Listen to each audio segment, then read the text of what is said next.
Apocalipse 21, dos versículos 1 a 27, é o nosso capítulo de estudo hoje. Vi novo céu e nova terra, pois o primeiro céu e a primeira terra passaram, e o mar já não existe.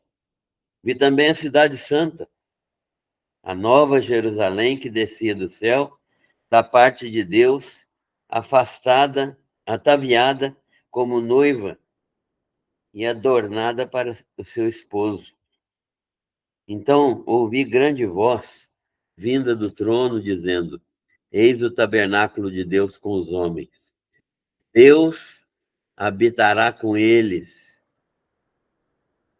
Eles serão povos de Deus, e Deus mesmo estará com eles. E lhes enxugará dos olhos toda lágrima, e a morte já não existirá. Já não haverá luto, nem pranto, nem dor, porque as primeiras coisas passaram. E aquele que está assentado no trono disse: Eis que faço novas todas as coisas. E acrescentou: Escreve, porque estas palavras são fiéis e verdadeiras. Disse-me ainda: Tudo está feito. Eu sou o Alfa e o Ômega, o princípio e o fim. Eu, a quem tem sede, darei de graça da fonte da água da vida. O vencedor herdará estas coisas, e eu lhe serei Deus, e ele me será filho.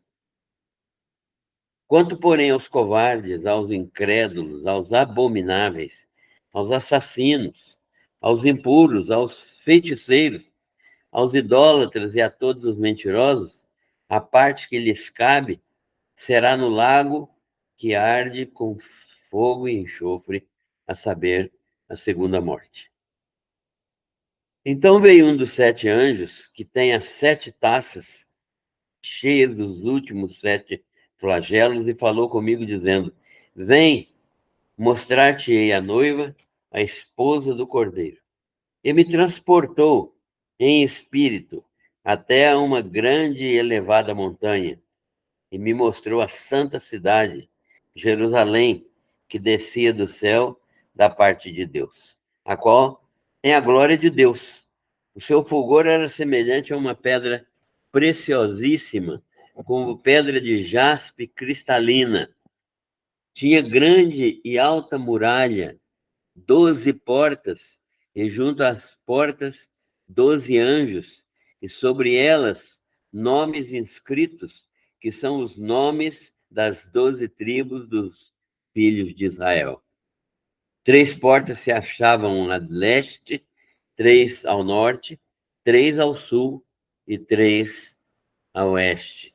A muralha da cidade tinha 12 fundamentos, e estavam sobre estes os 12 nomes dos 12 apóstolos do Cordeiro.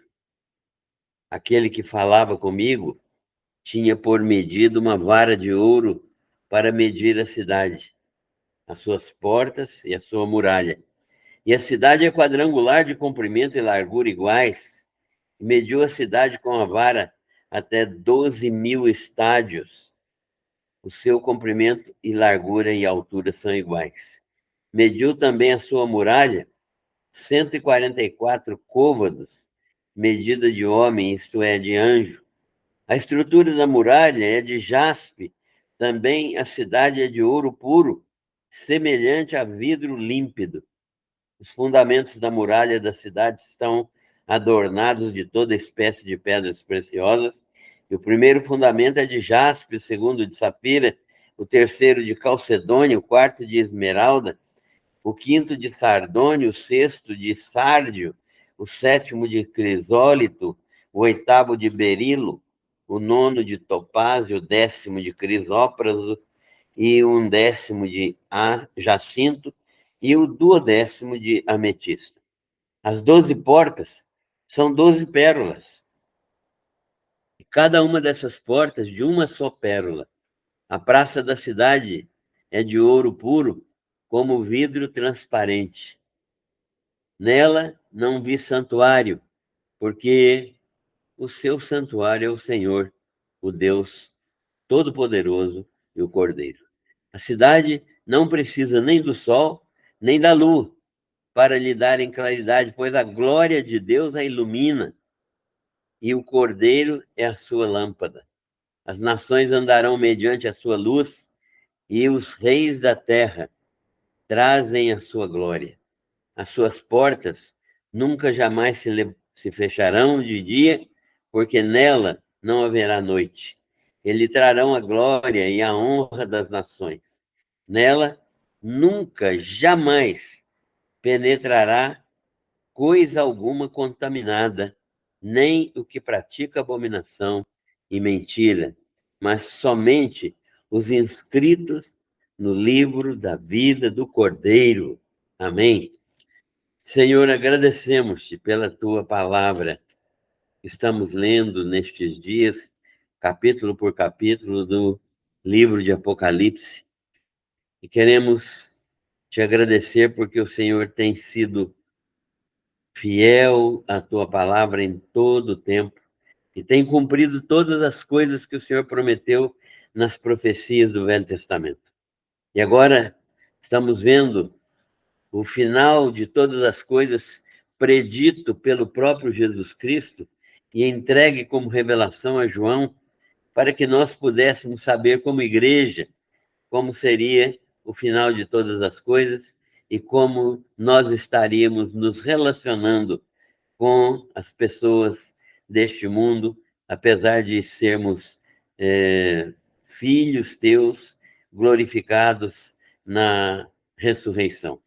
Nós queremos te louvar porque o Senhor tem dado a entender, a compreender completamente tudo aquilo que o Senhor tem planejado para o teu povo, para a tua igreja, que é muito acima e muito além daquilo que nós mesmos imaginamos, porque nós não podemos compreender no momento, a nossa mente ainda por ser completamente renovada, todas as coisas que o Senhor tem criado. Louvado seja o teu nome pela glória de todas as coisas que o Senhor tem feito. Louvado seja o teu nome pela posição de Cristo sobre todas as coisas. E louvado seja o teu nome pela nossa posição em Cristo e com Ele sobre todas as coisas. Glória ao teu nome para sempre. Como seria bom, Senhor, se nós pudéssemos divulgar cada vez mais estas posições maravilhosas do Senhor sobre todas as coisas para a tua igreja, para entendermos muito mais além do processo de salvação, que muitas vezes compreendemos apenas como perdão de pecados. Mas o Senhor nos dá com a salvação todas as demais coisas. Louvado seja o teu nome. Nós oramos e agradecemos por tudo, em nome de Jesus. Amém. Muito bem. Amém. Então, nós vimos até agora no capítulo 20, né, que foi da semana passada, o que vai acontecer no período tribulacional. E repetindo para fixar, né, porque essa é uma das regras pedagógicas de fixação da verdade, nós que somos crentes em Jesus Cristo, pelos méritos de Jesus Cristo e não pelos nossos, estaremos sendo preservados da tribulação, porque antes que a tribulação comece, que é o período de juízo de Deus sobre o mundo, sobre Israel, inclusive, sobre as nações e sobre Satanás, nós estaremos isentos nesse período, né, do juízo de Deus. O juízo de Deus sobre nós já foi derramado intensamente no Senhor Jesus Cristo. E o Senhor Jesus Cristo, então,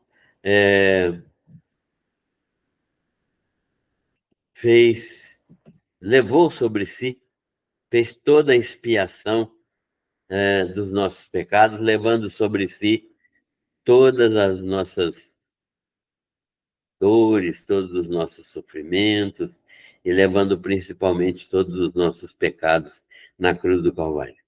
Então, nós sabemos que esse trecho que passa do capítulo 4 em diante de Apocalipse é o trecho que nós chamamos de período tribulacional, e a igreja já terá sido tirada do mundo neste período. Mas a revelação de João foi exatamente para sabermos aquilo que vai acontecer ainda. Tudo isso aqui é futuro, tudo que vai acontecer no reino milenar e antes do reino milenar, nesse período que Daniel estabeleceu na profecia dele de 7 anos de tribulação, período de uma semana de anos, conforme está em Daniel 9, 25 a 27. E esse período de anos é um período de pleno domínio de Satanás neste mundo, né? O mundo vai sofrer com a presença, com o domínio de Satanás neste mundo, e nós estaremos observando isso de uma posição superior, né? A igreja estará já com Cristo nos lugares celestiais. Mas, então, nós estudamos as várias manifestações satânicas e as manifestações divinas de ira sobre todas as coisas, todos os homens maus e incrédulos que não receberam Jesus Cristo como Senhor e Salvador, e inclusive sobre os judeus que não creram em Jesus Cristo, né? E Deus vai levantar nesse período os 144 mil judeus que se converterão, estarão pregando o evangelho do reino, o evangelho do reino, né? A igreja prega o evangelho da graça e o evangelho do reino, porque anuncia a vinda do Messias para dominar sobre todas as coisas no reino milenar, juntamente com a nação de Israel, né, convertida.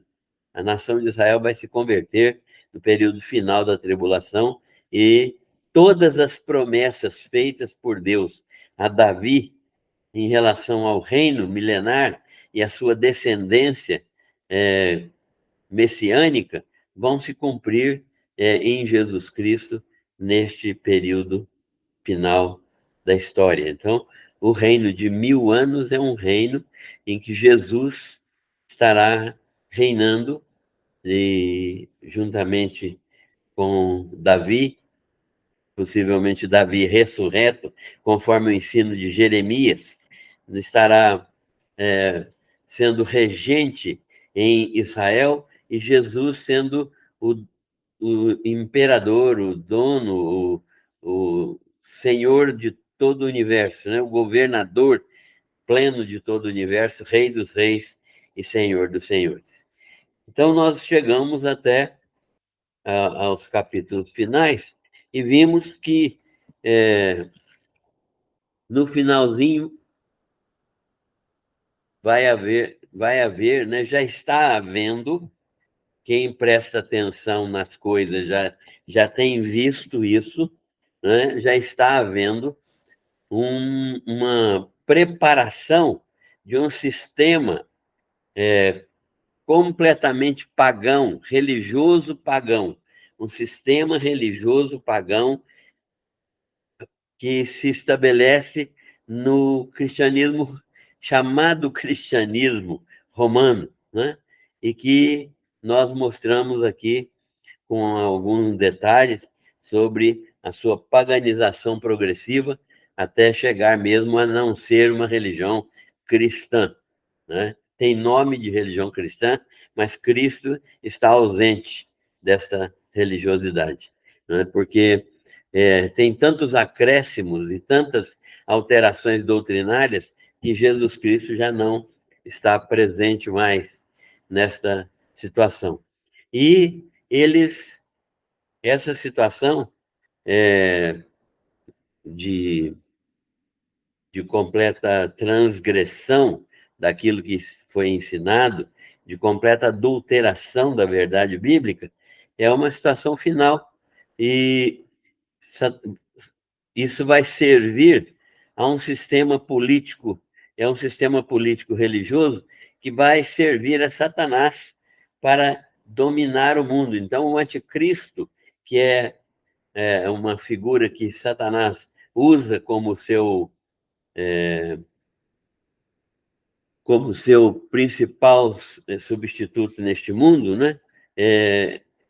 Ele vai dominar todas as coisas. Ele e o falso profeta, as duas bestas que o Apocalipse fala, né? A primeira besta, o anticristo, e a segunda besta, o falso profeta, que estarão trabalhando para a serpente, o dragão, a antiga serpente, o diabo, ou Satanás, como é descrito no livro de Apocalipse, e combinando exatamente com aquilo que estava no Gênesis. Então, a Bíblia é um livro coerente, porque aquilo que está no Gênesis está também no Apocalipse, né? Então, em toda a Bíblia, nós encontramos essas menções. E esta situação, então, é uma situação verdadeira, vai haver isso mesmo, e vai haver uma reunião de todos os povos para que uma reunião de todos os povos sob o domínio do anticristo e sob o domínio de Satanás para destruir Jerusalém. Então, nesse momento, Jesus entra com os seus exércitos, né? Nós vimos no capítulo 19 de Apocalipse, Jesus entrando com seus exércitos, descendo do céu com seus exércitos e destruindo a besta, o falso profeta, e prendendo Satanás por meio de um anjo poderoso por 1000 anos, né? E nesse período de 1000 anos, aqueles que passaram pela tribulação vivos, né?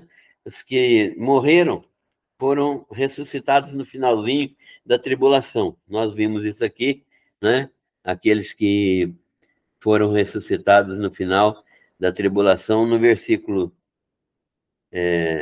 19, no versículo 20, nós vimos e eles foram ressuscitados e reinaram com Cristo durante 1000 anos. E esses que morreram durante a tribulação, então estão ressuscitados. Mas os que passaram vivos pela tribulação, isto é, mesmo crentes em Jesus Cristo, não foram martirizados durante a tribulação, eles entrarão no reino milenar com Jesus, né? Eles entrarão no reino milenar com Jesus e estarão sendo governados por Jesus aqui na Terra. Estarão vivendo aqui na Terra num reino com diferentes características, porque vai haver um domínio de ferro, de mão pesada de Jesus sobre essa circunstância, sobre essa situação, conforme nós já vimos em alguns lugares, mas há um salmo que mostra claramente que aquilo que vai acontecer quando é o Salmo 2, né? Que fala exatamente disso, né? Que o Salmo 2 que mostra que Deus escolheu o seu rei. E diz assim o Salmo 2: Eu, porém, constituí o meu rei sobre o meu santo monte, Sião. Proclamarei o decreto, tu és meu filho, eu hoje te gerei. Está falando aqui em relação ao rei, mas não ao rei Davi, porque agora a geração aqui é do rei, que é Jesus. Pede-me e eu te darei as nações por herança. Jesus, né, vai ser rei sobre todas as nações. E as extremidades da terra por tua possessão. Com vara de ferro as regerás e as despedaçarás como uma vara de oleiro, um vaso de oleiro. Então, agora, pois, ó reis, sede prudentes e deixai-vos advertir juízes da terra.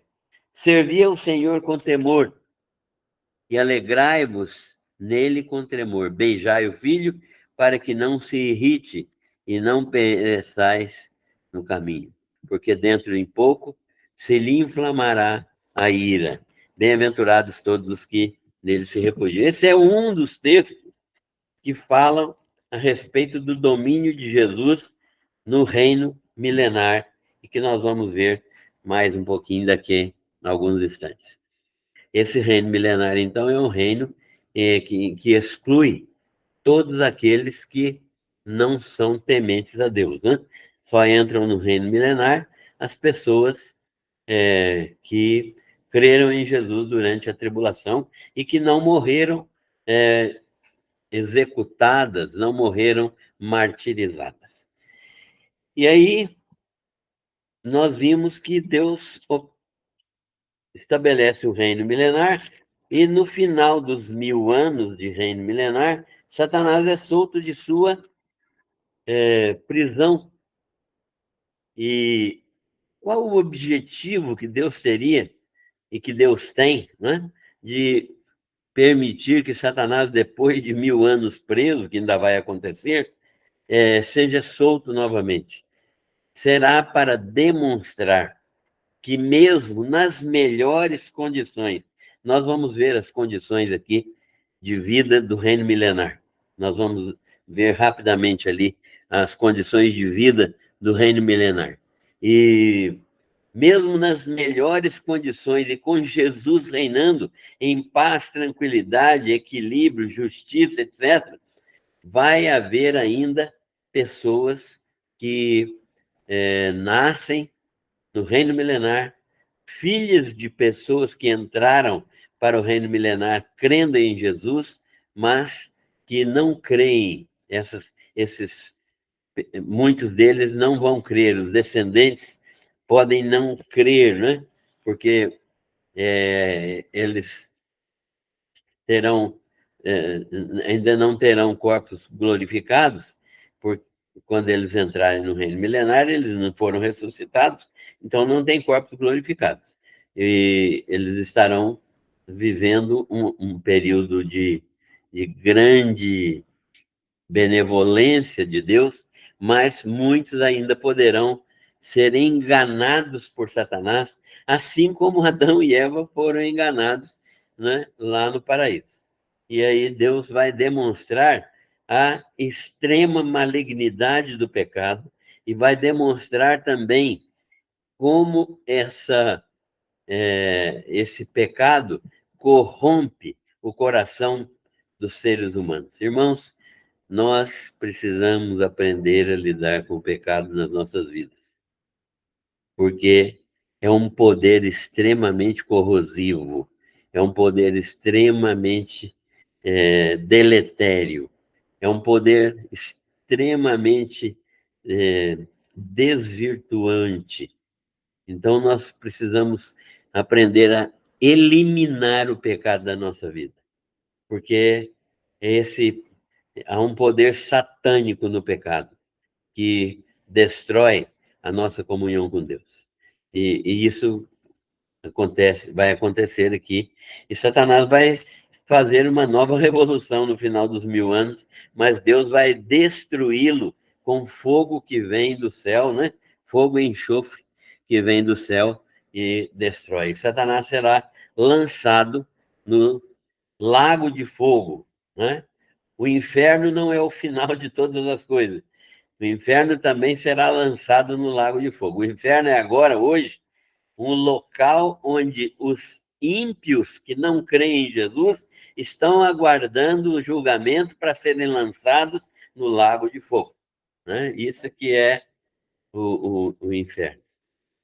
O inferno é um local onde as pessoas que morrem sem Cristo estão já em sofrimento, mas que ainda não é o lugar definitivo deles, porque o lugar definitivo deles é o lago de fogo, juntamente com o diabo, né, Satanás, e o falso profeta, e o anticristo.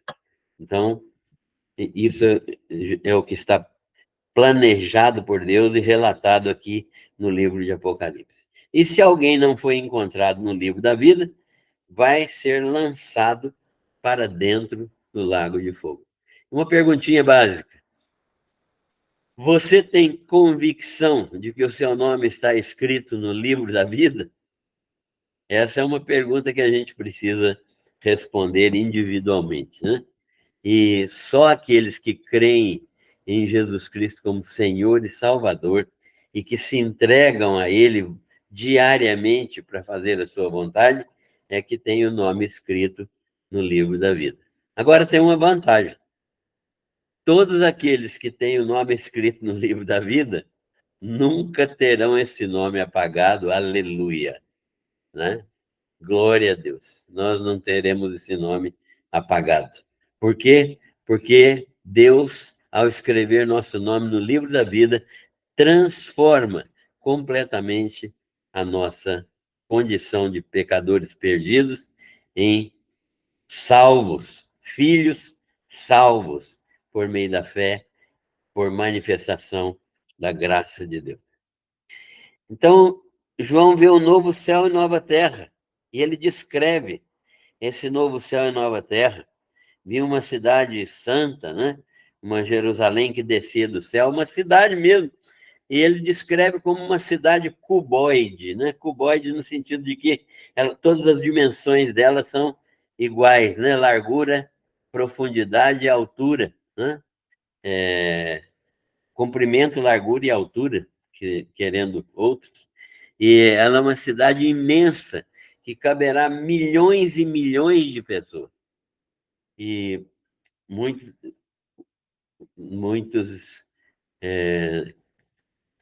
têm dificuldade de ver esta cidade flutuando, mas se Deus tem o poder para fazer o universo do tamanho que o universo é, e que a gente não tem condições nem de pensar, imagine fazer uma cidade como essa, que é a Nova Jerusalém, onde os santos vão morar com Jesus. Os santos vão morar com Jesus nessa cidade santa. E o texto diz assim, que eis o tabernáculo de Deus com os homens. Deus habitará com os homens, não é os homens que vão habitar com Deus. Deus habitará com eles. Eles serão povos de Deus e Deus mesmo estará com eles. E vai haver uma coexistência. Os salvos glorificados, preste atenção nisso, os salvos glorificados, nós estamos incluídos nesse grupo, os salvos glorificados morarão na cidade Nova Jerusalém, que estará suspensa no céu, enquanto os que entraram no reino milenar estarão neste mundo, gozando também o governo de Jesus Cristo. Pode haver esse tipo de manifestação? Sim, o texto nos ensina isso, que como Jesus conviveu depois de ressuscitado com os discípulos, chegando mesmo a comer peixe com eles lá na praia, nós também, como glorificados, poderemos nos relacionar sem pecado, porque a nossa condição de glorificado não impede completamente o pecado. Irmãos, olha que coisa maravilhosa. Depois de glorificado, você não poderá mais pecar. Não tem mais possibilidade de pecar. Os do reino milenar, sim, porque ainda não foram glorificados. Mas não morreram, não ressuscitaram, não foram glorificados. Eles entraram vivos da tribulação para o reino milenar.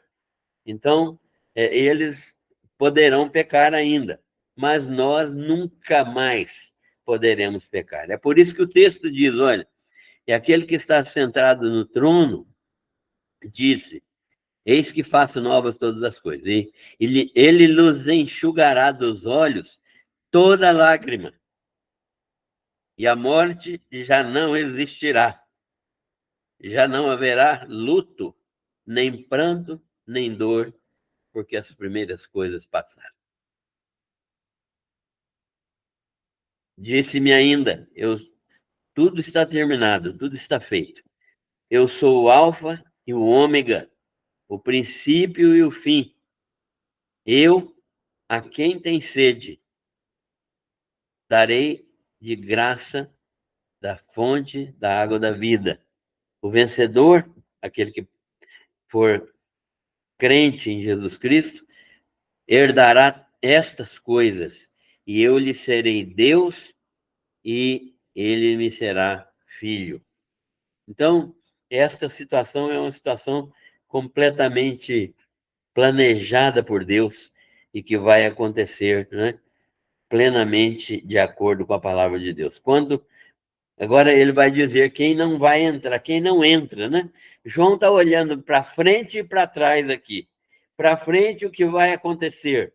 Para trás, aqueles que já ficaram sem participar. Então ele fala: quanto, porém, aos covardes, os incrédulos, os abomináveis, os assassinos, os impuros, os feiticeiros, idólatras, todos mentirosos, a parte que lhes cabe será no lago que arde com fogo e enxofre, a saber, a segunda morte. Nós já vimos que isso já aconteceu, né? Aqui no texto de João, e ele já falou desse assunto. Aqui ele está só fazendo uma rememorização daquilo que ele já falou.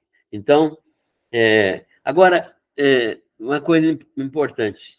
Alguém pensa assim, mas se um assassino não pode entrar no reino do céu, como é que vai acontecer a salvação de tanta gente? É que aqueles que foram assassinos e que são arrependidos genuinamente e que se converteram ao Senhor Jesus, eles têm todo o seu passado e têm todos os seus pecados absolutamente lavados no sangue do Cordeiro. Aqui está falando daquelas pessoas que permanecem nos seus pecados, aqueles que vivem na prática do assassinato, aqueles que vivem na prática da mentira, aqueles que vivem na prática da impureza, aqueles que vivem como abomináveis, né, que não temem a Deus. Essas pessoas não terão lugar no reino dos céus. Ele descreve a Nova Jerusalém, dos versículos 9 até o 27, pode-se ver a descrição da Nova Jerusalém, que eu não vou ler de novo, porque é um texto grande, mas fala da riqueza imensurável da Nova Jerusalém. Que coisa espetacular. Nem a mente mais fértil deste mundo poderia imaginar uma cidade com tanta riqueza material como esta cidade, a Nova Jerusalém, onde nós vamos morar, né? Com Jesus. Então, esta cidade não precisa nem do sol, nem da lua para iluminar, porque a própria energia, a própria luz que o Cordeiro e o Senhor Deus emitem já brilham, fazem a luz brilhar completamente. Nela não vi santuário, não tem santuário, não tem templo. Por quê? Porque o seu santuário é o Senhor, o Deus Todo-Poderoso.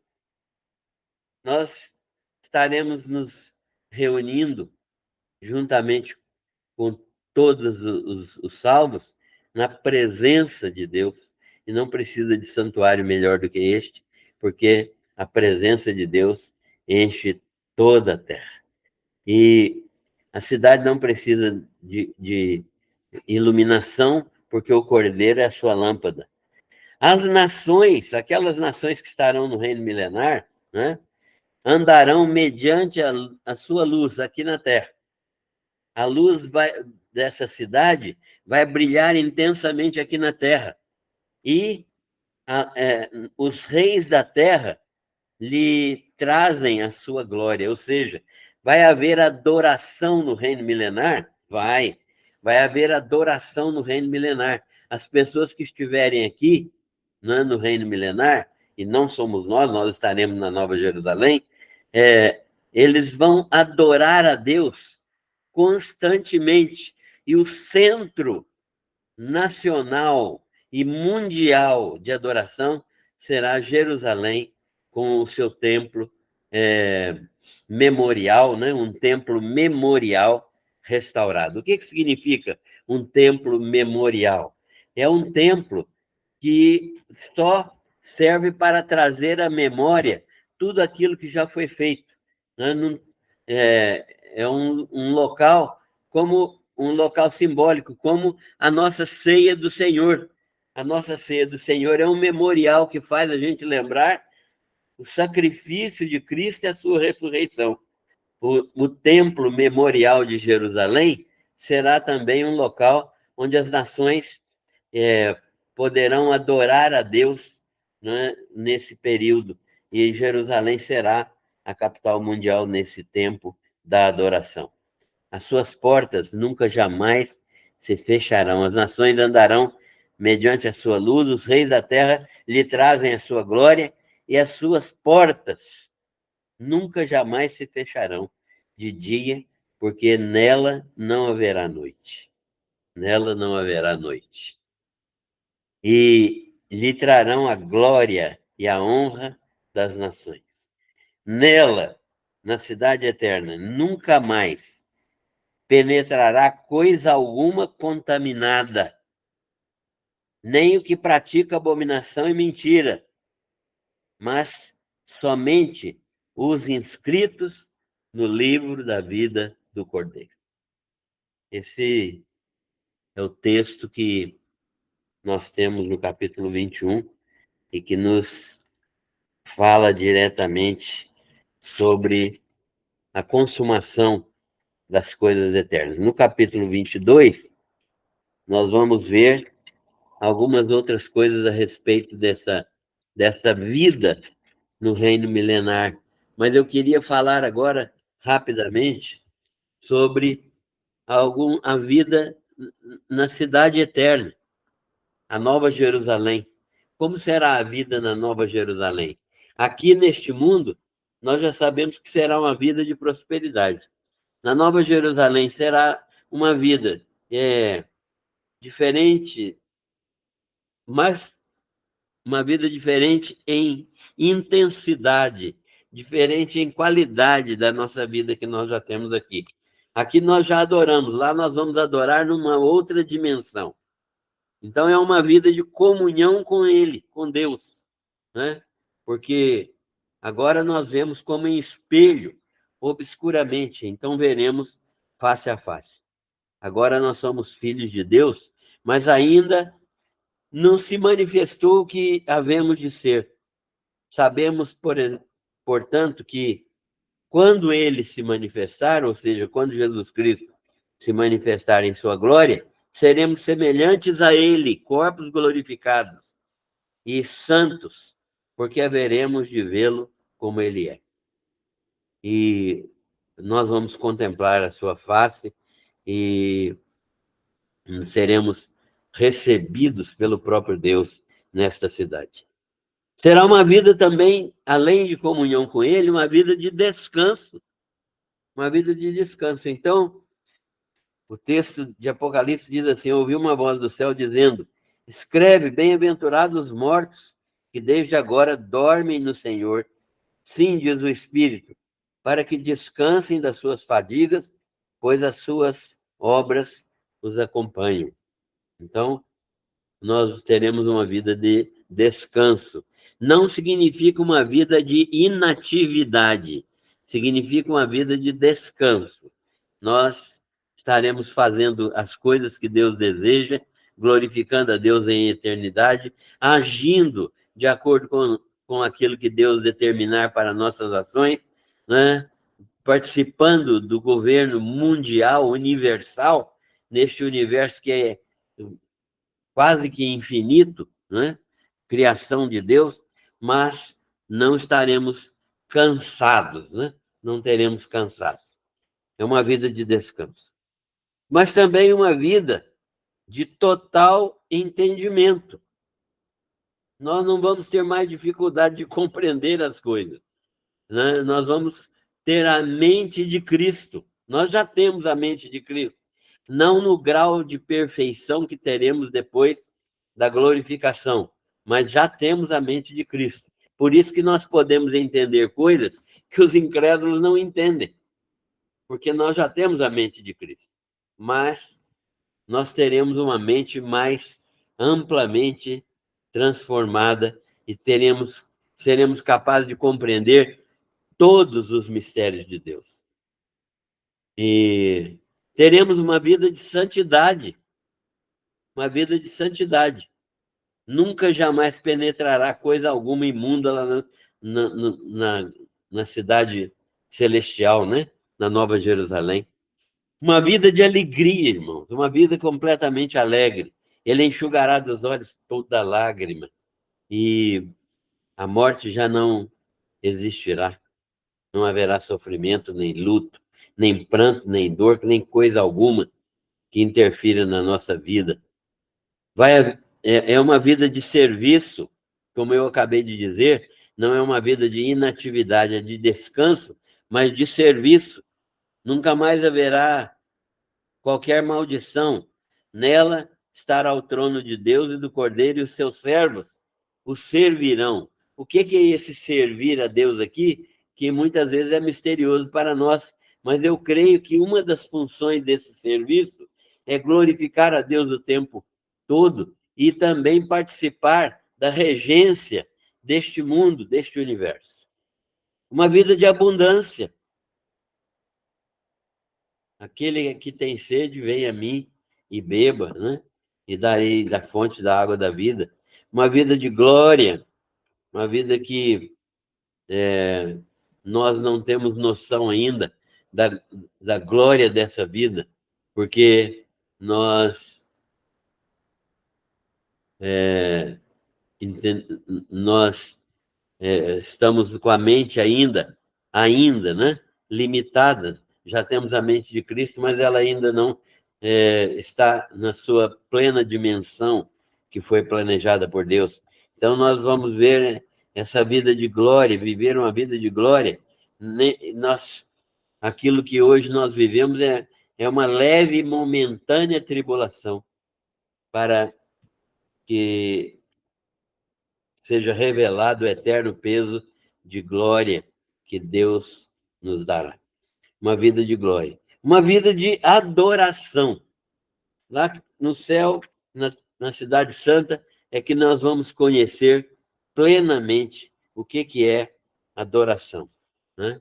Nós não temos noção boa do que significa adoração, mas nós estaremos vivendo um tempo de adoração. Estaremos totalmente ocupados com aquele que nos ama e que, pelo seu sangue, nos libertou dos nossos pecados e que nos constituiu reino, sacerdotes para seu Deus e Pai, dando o louvor, a honra, a glória e o domínio pelos séculos dos séculos. A noiva estará lá com o Cordeiro e estará dignificando esse Cordeiro, cantando permanentemente: digno é o Cordeiro que foi morto de receber o poder e riqueza e sabedoria e força e honra e glória e louvor. Esta é a nossa plena esperança, a expectativa mais firme que nós temos de que a palavra de Deus está sendo cumprida, e o livro de Apocalipse é essa revelação. Nós chegamos ao final desse texto, nós vamos ter oportunidade de conversar um pouco mais sobre ele. Que Deus abençoe a todos.